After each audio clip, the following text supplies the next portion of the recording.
नमस्कार, स्वागत करते हैं स्टडी BNY चैनल पर। दोस्तों, गति और गति से संबंधित जितनी भी टॉपिक हैं उनको हम बहुत बेहतरीन तरीके से जान चुके हैं।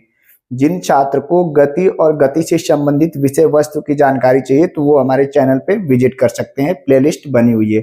आज के वीडियो में हम गति से संबंधित बहुत ही मजेदार क्वेश्चन जो आने वाले एग्जाम की दृष्टि से बहुत ही महत्वपूर्ण है, कुछ क्वेश्चन तो एग्जाम में पूछे भी हैं, तो इसको जानने का प्रयास करेंगे और बहुत आसान शब्दों में समझेंगे इसको। तो चलिए शुरू करते हैं। सबसे पहले हम पहले क्वेश्चन को देखते हैं। पहला क्वेश्चन क्या कह रहा है कि दिए गए चित्र में उचित भौतिक स्थिति का सुझाव दीजिए।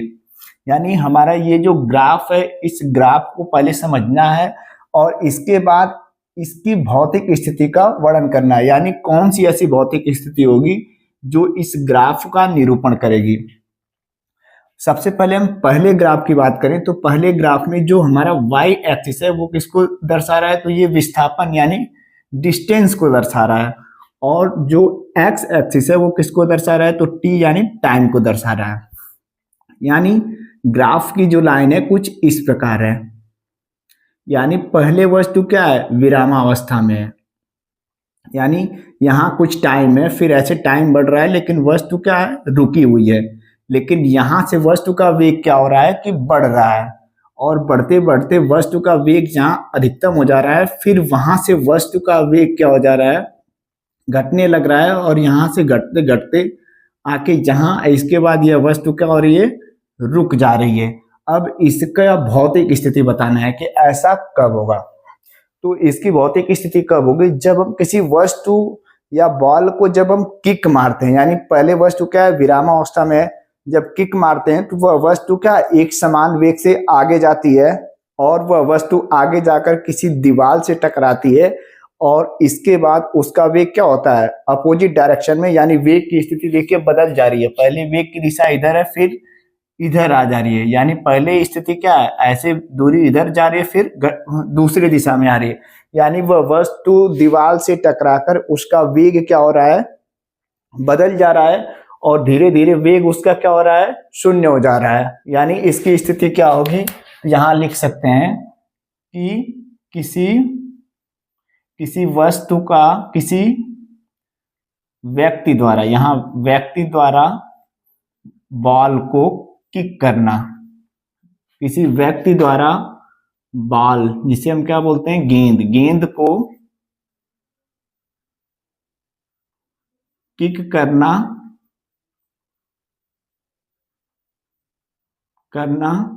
और वह बॉल क्या हो जाएगी, और वह बॉल किसी दीवार से टकराकर वापस आना, टकराकर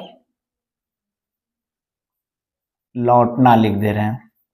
बाकी मैंने आपको समझा दिया है कि जब किसी वस्तु को, जब हम किसी बॉल को जब हम किक मारते हैं तो उसका वेग जो है एक समान वेग से बढ़ रहा है, फिर अचानक वह बॉल दीवार पे टकरा रही है और वहां से उसका वेग घट के शून्य हो जा रहा है। अब आइए दूसरे ग्राफ की बात करते हैं, बी वाले ग्राफ को। यहाँ क्या है, वेग को बता रहा है वाई एक्सिस, और एक्स एक्सिस किसको बता रहा है, तो समय को बता रहा है। इस ग्राफ से एक चीज और समझ में आ रहा है कि वस्तु का वेग क्या है, कभी ऋणात्मक है और फिर कभी क्या है, धनात्मक है। यहाँ भी वस्तु का वेग ऋणात्मक है, धनात्मक है, ऋणात्मक धनात्मक, ऋणात्मक धनात्मक, ऐसे पैटर्न आगे तक है। लेकिन वस्तु का जो वेग है वह वेग क्या है, यहाँ इसकी लंबाई बड़ी है, फिर छोटी है, फिर छोटी है, फिर छोटी है, फिर छोटी है, फिर छोटी, और आगे क्या है, ये बिल्कुल शून्य हो जा रही है। यानी एक समय बाद वह वस्तु क्या हो जा रही है, स्थिर हो जा रही है। इसका भौतिक स्थिति यानी इसका फिजिकल उदाहरण क्या हो सकता है, तो जब हम किसी गेंद को ऊपर से मुक्त रूप से छोड़ते हैं, किसी गेंद को जब हम नीचे से ऊर्ध्वाधर दिशा में फेंकते हैं तो पहले वस्तु का वेग क्या होता है, बढ़ता है, फिर वस्तु का वेग क्या होता है, इसके अपोजिट डायरेक्शन में हो जाता है। यानी वस्तु का वेग बढ़ता है, फिर जाके रुक जाता है, फिर वस्तु की वेग की दिशा बदल जाती है, वह नीचे आती है, फिर गेंद क्या है, लुढ़कती है, तो कुछ वेग को क्या कर देती है, खो देती है, फिर नीचे गिरती है, फिर ऊपर उठती है तो कुछ वेग को खो देती है, फिर ऐसे करते करते वो अंत में क्या हो जाती है, वह वस्तु स्थिर हो जाती है। तो इसका क्या होगा, यानी भौतिक स्थिति क्या होगी, ऊर्ध्वाधर दिशा में फेंके गए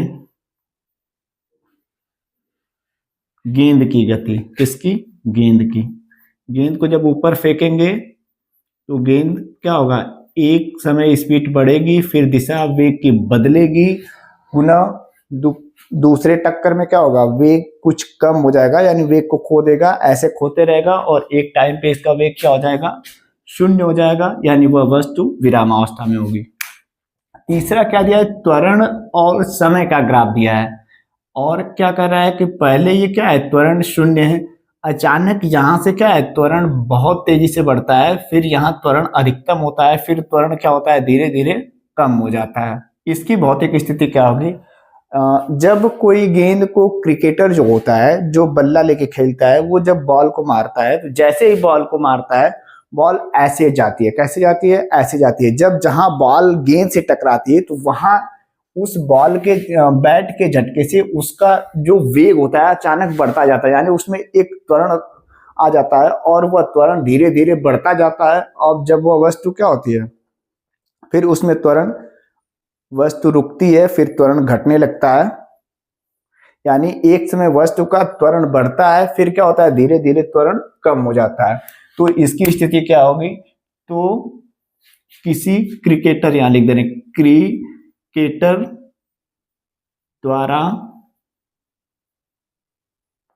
द्वारा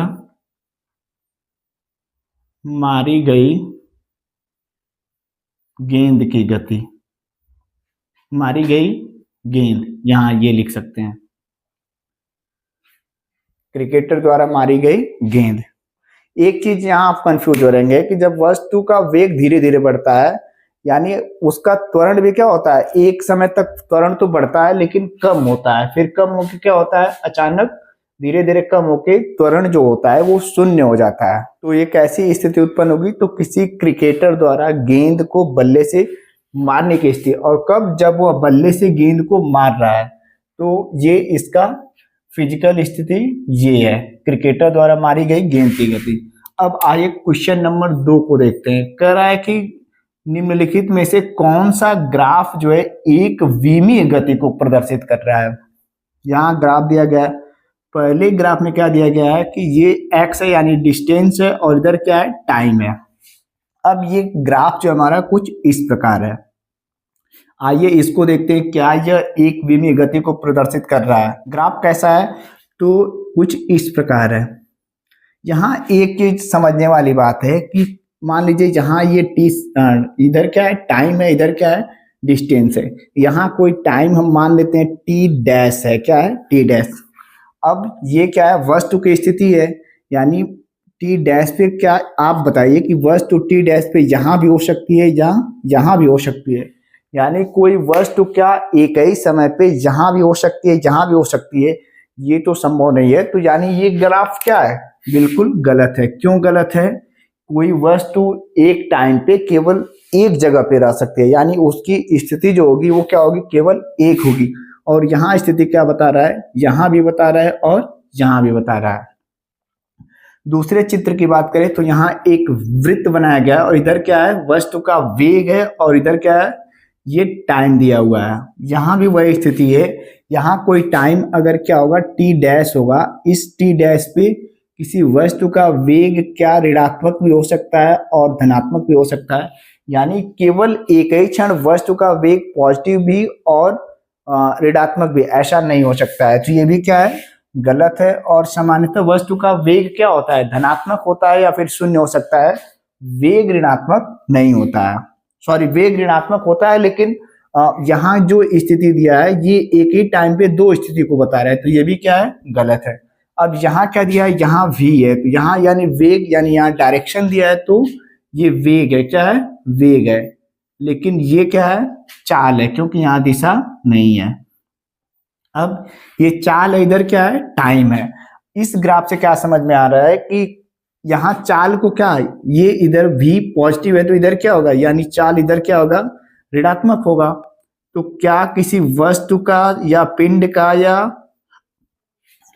किसी गाड़ी का वेग ऋणात्मक होता है क्या? नहीं, सॉरी, चाल ऋणात्मक होती है क्या? बिल्कुल नहीं होती है। और इस ग्राफ से क्या चाल को ऋणात्मक भी बताया है, तो ये क्या, ये भी ग्राफ क्या हमारा गलत है। बचता क्या है, केवल एक ग्राफ बचता है डी वाला। और इस डी वाले ग्राफ में क्या है, किसी वस्तु का वेग बढ़ रहा है, घट रहा है, फिर क्या है, वेग बढ़ रहा है। और यहाँ क्या है, केवल बिल्कुल स्ट्रेट लाइन है, यानी सीधी रेखा है, जो भी है सीधी है। बेशक एक पॉइंट के बाद उसका झुकाव हो जा रहा है, लेकिन रेखा क्या है, सीधी है। और मैंने बताया भी था आपको, एक विमीय गति क्या होती है, एक सरल रेखा में चल रही किसी गाड़ी की गति। आनत समतल पर झुके हुए या आनत या झुके हुए समतल पे किसी सरकते हुए पिंड या ऊपर चढ़ते हुए पिंड की गति। जहां सीधा होगा, चाहे वह गति किसी भी प्रकार हो, चाहे इस प्रकार हो, चाहे इस प्रकार हो, चाहे इस प्रकार हो, जहां स्ट्रेट लाइन में गति होती है, ऐसी गति को हम क्या बोलते हैं, एक विमीय गति। यानी ये वाला क्या है, जो चित्र दिया है यह सही दिया है। तो इसका सही ऑप्शन क्या हो जाएगा, डी वाला। आइए क्वेश्चन नंबर 3 देखते हैं। कह रहा है नीचे दिए गए गति के कौन से उदाहरण में वस्तु को लगभग बिंदु माना जा सकता है। यानी जहां उदाहरण दिया गया है और उसमें क्या है, वस्तु को भी बताया गया है, और कौन सी वस्तु जो होगी वो क्या होगी, एक बिंदु माना जा सकता है। आइए सारे विकल्प को पढ़ते हैं। पहला विकल्प दिया है कि दो स्टेशनों के बीच बिना किसी झटके के चल रही कोई रेलगाड़ी। यानी दो स्टेशनों के बीच की जो दूरी होगी और एक रेलगाड़ी को ये बता रहा है। ये केवल क्वेश्चन को फंसाने के लिए दिया है। यानी क्या कह रहा है कि जो दो स्टेशन होगा, ये स्टेशन और इसके बीच जो ट्रेन होगी, चाहे कहीं भी ट्रेन हो, उसकी स्थिति को बता रहा है। क्या दो स्टेशनों के बीच झटके से जो चल रही कोई रेलगाड़ी होती है उसे बिंदु माना जा सकता है। दूसरे विकल्प में क्या कह रहा है, किसी वृत्तीय पथ पर साइकिल चला रहे व्यक्ति के ऊपर बैठा कोई बंदर। तीसरा विकल्प क्या दे रहा है, पृथ्वी से टकराकर तेजी से मुड़ने वाली क्रिकेट की फिरकती गेंद। और डी वाला क्या दे रहा है, किसी मेज के किनारे से फिसलकर गिरा कोई बीकर। अब किसी वस्तु को हम बिंदु कैसे मान सकते हैं, यानी जो हमारी दूरी होगी वो बहुत ज्यादा होगी और जबकि वह वस्तु क्या होगी, बहुत छोटी होगी। तो ऐसी स्थिति में हम उस वस्तु को बिंदु मान सकते हैं। डी वाले ऑप्शन में क्या करा है, किसी मेज के किनारे फिसलकर गिरा कोई बीकर। यानी जो मेज की आकृति होती है और बीकर की आकृति होती है, मेज की तुलना में क्या बीकर को हम नगण्य मान सकते हैं, बिंदु आकार का मान सकते हैं? तो बिल्कुल नहीं। तो ये वाला ऑप्शन क्या हो जाएगा, गलत हो जाएगा। सी वाला ऑप्शन क्या दे रहा है, पृथ्वी से टकराकर तेजी से मुड़ने वाली क्रिकेट की कोई फिरकती गेंद। यानी क्रिकेट की जो फिरकती गेंद की बात कर रहा है, यानी कह रहा है तेजी से मुड़ने वाली फिरकती गेंद। जब हम बिंदु को मानेंगे तो क्या कोई बिंदु में वृत्तीय गति होती है?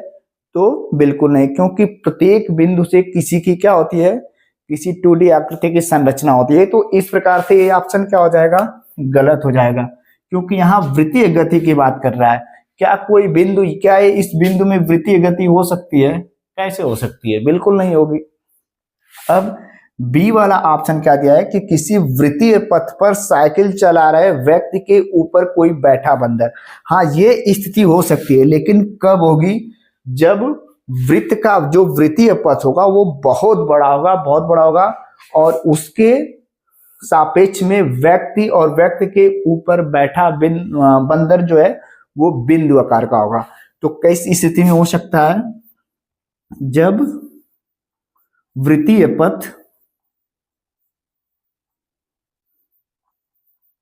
पथ बहुत बड़ा हो। और ए वाला ऑप्शन क्या दिया है कि दो स्टेशनों के बीच बिना किसी झटके से चल रही कोई रेलगाड़ी। दो स्टेशनों के बीच की जो दूरी होती है वो बहुत ज्यादा होती है, कम से कम 8-10 किलोमीटर, 5 किलोमीटर तो होती है, और उसके हिसाब से जो हमारी रेलगाड़ी है वो बहुत छोटी होती है। तो इस प्रकार ये वाला विकल्प क्या होगा, सही होगा। और बी वाला भी विकल्प सही होगा, लेकिन किस स्थिति में, जब वृत्तीय पथ क्या होगा, बहुत बड़ा होगा। आइए अब क्वेश्चन नंबर 4 देखते हैं। कह रहा है कण द्वारा अर्जित अधिकतम चाल होगी।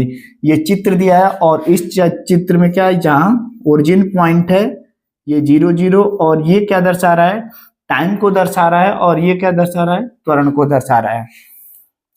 t बराबर 0 पे किसी वस्तु का वेग जो है, त्वरण जो है कितना है, 10 मीटर प्रति सेकंड स्क्वायर। अब जैसे जैसे क्या है, त्वरण घटता जा रहा है, और यहाँ त्वरण 11 सेकंड पे क्या हो जा रहा है, शून्य हो जा रहा है। और यहाँ अधिकतम कर है, कण द्वारा अधिकतम चाल क्या होगी, तो यहाँ कण की अधिकतम चाल होगी। अब यहाँ आपको एक डाउट हो रहा होगा कि त्वरण तो घट रहा है, तो फिर चाल अधिकतम कैसे होगी।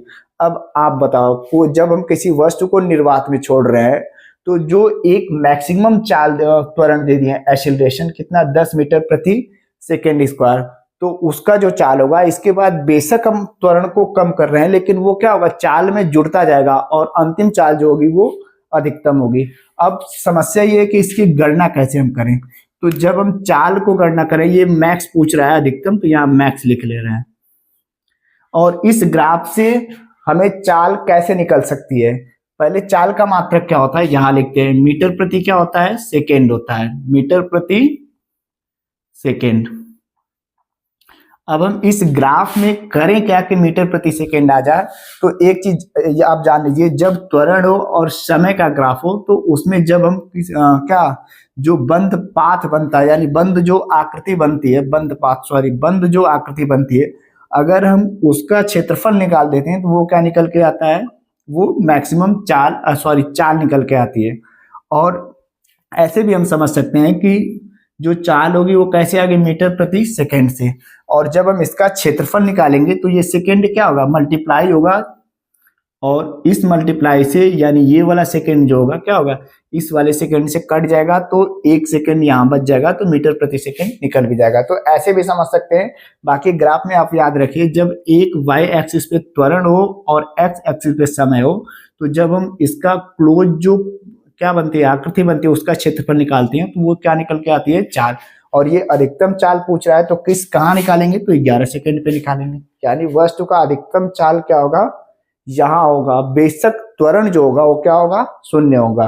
अब इस आकृति का क्षेत्रफल निकालने के लिए क्या कर सकते हैं, यानी आकृति वी मैक्स निकालने के लिए आकृति किसका, इसका नाम दे देते हैं ओ ए, और ये बी कर देते हैं।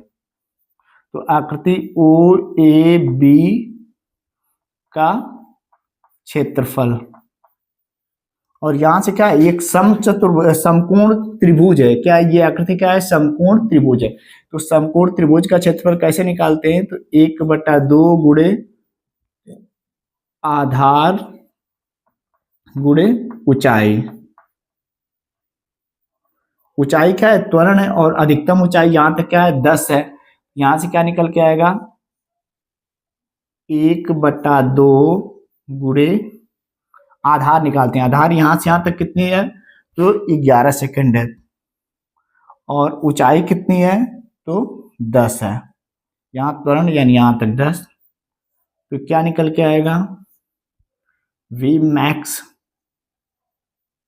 मैक्स बराबर, यहां से क्या 2 से 10 को हम काट सकते हैं, तो ये 5 हो जाएगा, तो 11 × 5 क्या हो जाएगा, 55।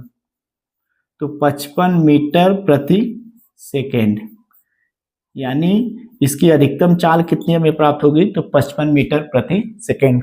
ये थे दोस्तों कुछ गति से संबंधित बहुत ही महत्वपूर्ण क्वेश्चन। अगर ये वीडियो आपको अभी तक नहीं समझ में आई हो, तो प्लीज इस वीडियो को आप दोबारा देखिए, लेकिन इन सारे क्वेश्चनों को आप अच्छे तरीके से समझें। यहीं से ये वीडियो करते हैं समाप्त। उम्मीद करते हैं दोस्तों ये वीडियो आपको पसंद आई होगी। अगर ये वीडियो आपको पसंद आती है तो प्लीज इस वीडियो को लाइक करें, और अपना प्यार देने के लिए चैनल को अवश्य सब्सक्राइब करें। मिलते हैं तब तक अगले वीडियो में, तब तक के लिए जय हिंद, जय भारत।